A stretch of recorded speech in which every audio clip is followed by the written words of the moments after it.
प्यारे बच्चों, good morning.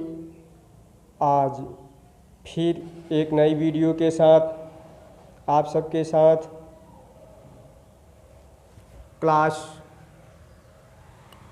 LKG, class UKG,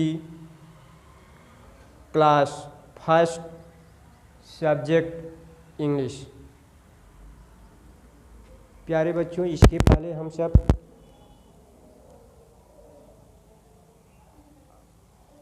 capital letter, small letter लिखना पढ़ना सीख चुके हैं और अल्फ़ाबेट वर्ड A से Z तक सीख चुके हैं।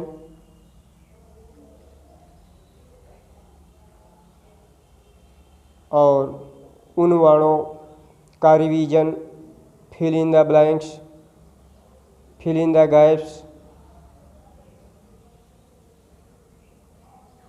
को भी रिवीजन कर चुके हैं। कुछ बच्चों ने कहा कि सर जी फिर से एक बार हिंदी वर्णमाला को इंग्लिश में वीडियो के माध्यम से पढ़ा दीजिए। तो आज फिर से वीडियो के माध्यम से हिंदी स्वर वर्ण और स्वर की मात्रा के विषय में हम सब पढ़ेंगे। चलते हैं ब्लैक बोर्ड पर, देखते हैं। आ ई ई उ ऊ। प्यारे बच्चों, यहाँ देखें, अ और आ में बहुत करीबी है, करीब का मामला है, बस थोड़ा सा अंतर होता है। अ आराम से पढ़ते हैं, आ में हमारा आपका मुँह पूरा खुल जाता है।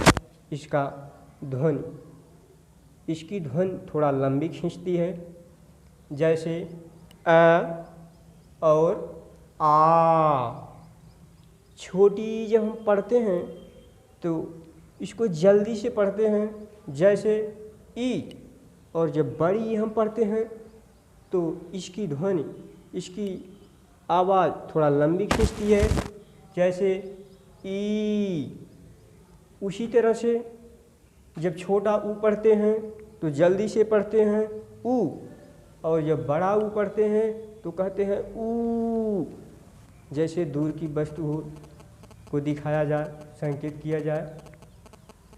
तो देखते हैं आ की कोई मात्रा नहीं होती। आ की मात्रा, छोटी ई की मात्रा, बड़ी ई की मात्रा, छोटा ऊ जो किसी अक्षर के नीचे से लगता है, बड़ा ऊ ये भी किसी अक्षर के नीचे से ही लगाया जाता है। आगे देखें, री है, री।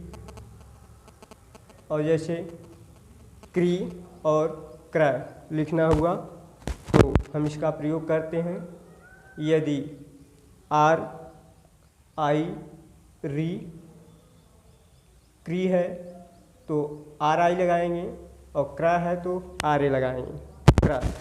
जैसे यहाँ देखें, क्री और क्र हिंदी में लिखा गया है। अब के आर आई से क्री होगा और के आर ए से क्र।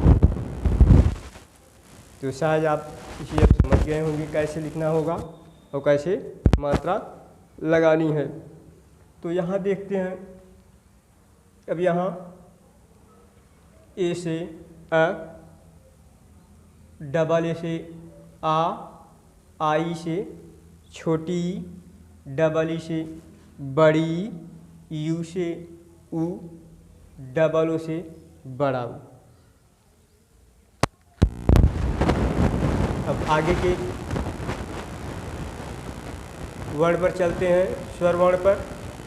ए, ऐ, ओ, आओ अंग आह। देखिए इसे अनुस्वार कहते हैं और इसे विसर्ग कहते हैं। तो अब देखिए ऊपर से एक डंडी ए की मात्रा और अक्षर के ऊपर दो डंडी आई की मात्रा, एक खड़ी पाई ऊपर एक डंडी ओ की मात्रा और एक खड़ी पाई ऊपर से दो डंडी औ की मात्रा, एक पड़ी पाई ऊपर एक बिंदु अंग और एक पड़ी पाई ऊपर नीचे दो बिंदु आह जिसे कहते हैं, और विसर्ग के नाम से जाना जाता है। ये अनुस्वार इसे कहते हैं और ये विसर्ग है। अब इनकी मात्रा देखिए कैसे बनती है। ई से ए आई से आए, ओ से ओ, ए यू से आओ, ए एन से अंग, कहीं कहीं पर अम होता है, ए एम से अम। इस बिंदु को कहीं कहीं अम भी पढ़ते हैं। जैसे नीचे तीर का संकेत देखते हुए आप नीचे देखें, जैसे लिखना हुआ हमें अंगूर, तो यहाँ स्पेलिंग होगी ANGUR, अंगूर, अंगूर। यहाँ आगे देखते हैं, यहाँ जैसे लिखना हुआ अंबर, अम का प्रयोग है यहाँ AM, अम। देखिए यहाँ और यहाँ देखिए, यहाँ अंग का प्रयोग हुआ है, यहाँ अम का प्रयोग हुआ है। तो AM अम BAR, बर, अंबर। तो शायद आप इसे समझ गए होंगे, इसे आपने समझ ही लिया है और कॉपी पर इसे लिख करके पढ़ करके याद करें। फिर से एक बार देख लीजिए, ये आपका स्वर वर्ण है और ये आपकी मात्रा है और ये आपका इंग्लिश में है। इसे ट्रांसलेशन कर दिया गया है इंग्लिश में, यानी कि स्वर वर्ण और स्वर की मात्रा की स्पेलिंग है ये। आप जब तक इसे नहीं याद करेंगे तब तक आपको इंग्लिश लिखना पढ़ना नहीं आएगा, क्योंकि जब तक आपको वर्ण और शब्द और वाक्य के विषय में जानकारी नहीं हो पाएगी तब तक आप किसी भी सब्जेक्ट में प्रवीण नहीं हो पाएंगे। इसलिए आप यहाँ देखिए, ये आपका स्वर वर्ण है और ये स्वर की मात्रा है और ये इनकी स्पेलिंग है। देखिए जिस तरह से कैपिटल लेटर और स्मॉल लेटर में पढ़ने में कोई अंतर नहीं होता, उसी तरह से स्वर वर्ण और स्वर की मात्रा में पढ़ने में कोई अंतर नहीं आता, सेम पढ़े जाते हैं।